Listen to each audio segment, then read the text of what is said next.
I'm Rebecca from engVid. In the next few minutes, you'll find out if you make any of the 10 worst mistakes in English. Now, even though it seems like I'm joking, it's actually quite serious.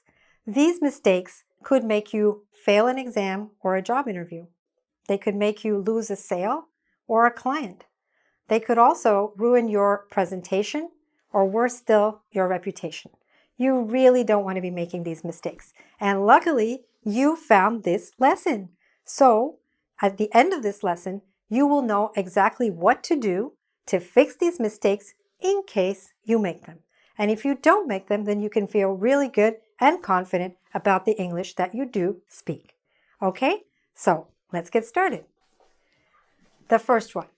Now, I should say that the first 5 are all written mistakes. That is, if you say these things, nobody will be able to tell what you're saying. But if you write them down, then they will see your mistake. In other words, they are spelling mistakes, but the spelling mistake is based on a grammatical mistake that you have misunderstood something in English, okay? But I'm here to explain it to you, so no worries. Here we go. Number 1. You're late, Y-O-U-R, or you're late. Now you see, they sound the same, but this one is written Y-O-U''R-E. Have you seen this mistake on the internet? I see it all the time, but not by you, I hope. So, what's the right answer here?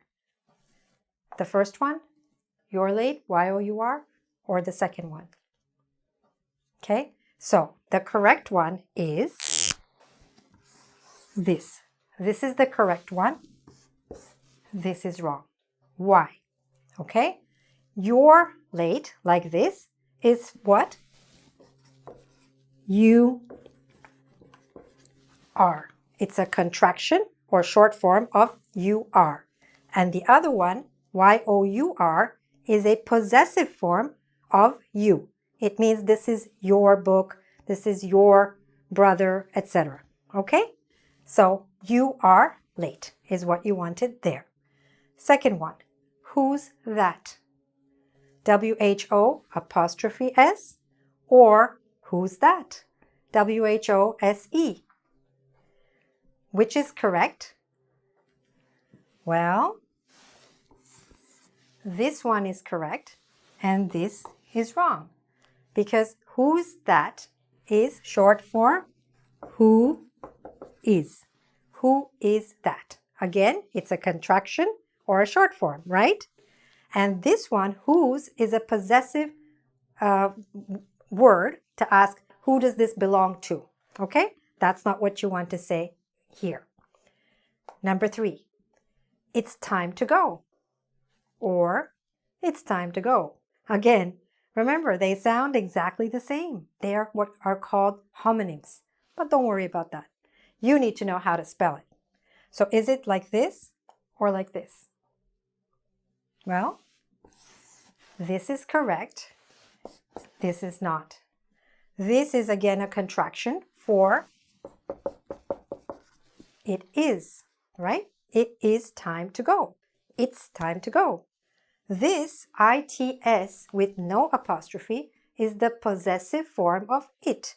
It shows that something belongs to it. All right? That's not what you want to use here. Next, they're here, or they're here. Again, they sound the same, but what's the correct spelling? Which word do you really want? So we want this one. They are here. Okay? It's a contraction. This one, there, is the opposite of here. And THEIR, there, is the possessive form of they. It means something belongs to them.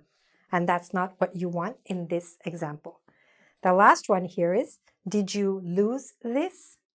Or did you loose this? Now, some people don't pronounce it correctly, so they end up sounding the same. They're actually pronounced differently and spelled differently, and the meaning is completely different. Okay? So, did you lose this or did you loose this? which is the right one? This is correct, and this is wrong. The first one, lose, is a verb because it means, like something is lost. You lost it. You lose something. And loose means not tight. Like his pants were very loose, not tight. So these are the first 5. These are mistakes that you could make in writing. And if you made any of them, don't worry. As I said, afterwards, I'll tell you where you can go to watch a video on whichever one you got wrong, because I've recorded lessons on each of these. Okay, let's go to the second part. Now let's look at 5 mistakes that people sometimes make while speaking. Okay, number 6. You speak English good, or you speak English well. Which is correct? Do you know? Well, the answer is this. This is the correct one. You speak English well, because well is an adverb. It describes how you speak. You speak well. And good, in this case, is wrong because good is an adjective. So for example, you could say you speak good English, because then good describes English. All right? Next one, number 7. He's doing his homework, or he's making his homework. Do and make. So many expressions with do and make. How do you decide? Well, let's see if you know this one first. Then I'll tell you how you decide. He's doing his homework. He's making his homework. Which one is right? This is correct. He's doing his homework. And it is wrong to say he's making his homework just because it's wrong. Now, the way to know whether to say do or make, there is some explanation that tries to help you understand, but I think it's very difficult for you to think through it every time. I think in this case, you do have to learn a lot of the expressions by heart. And one way you can do that is to look at one of the resources that I've written on my engVid channel, which actually has a long list of expressions with do and make. But I'll tell you again how to get to that. Number 8, I'll see you at 6:30, or I'll see you on 6:30, or I'll see you in 6:30. Is it at 6:30, on 6:30, in 6:30? Which is it? Those little prepositions. So important. Which one is it? I'll see you at 6:30. Not on, not in. Okay? At is used with very specific times, like 6 o'clock, 6:30, midnight, and so on. On is used with one day or one date. And in is used for anything more than one day or one date. Really very important, because these little prepositions pop up everywhere when we're speaking, right? Okay, number 9. He and I are getting married. Or him and I are getting married. Which one is right? I just want to tell you that if you make this mistake, it's a really bad mistake. So they're all bad. This is very bad. So which is correct? This is correct.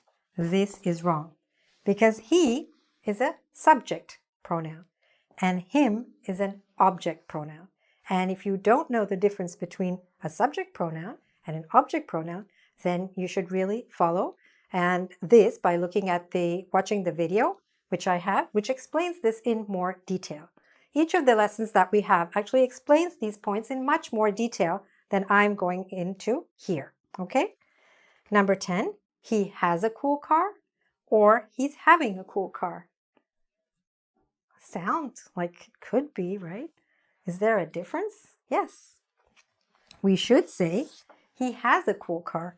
We cannot say in correct English, he's having a cool car, because have is what is called in English a stative verb. It describes a state. And so we can't normally use have to talk about something that you own. And there's a lot of details that you need to understand when you're using stative verbs, of which have is one example. Now, did you make any mistakes here? Did you make any of these 10 mistakes? If you did, no problem, don't worry. There are only 3 ways to improve your English. One is to learn what's right. The second way is to correct what's wrong. And the third way is to keep going forward, step by step. So here are the steps that you can take now to improve your English, okay? Number 1, go to www.engvid.com, and here you'll find many lessons that will help you improve your English. Number 2, you'll also find in the lesson description links to each of these mistakes and the video or lesson that explains it in more detail so you can understand exactly and never make that mistake again. And last, subscribe to my YouTube channel, because this way you'll continue to get lots of tips on how to improve your English once and for all. Okay? Good for you. Thanks very much for watching, and all the best with your English.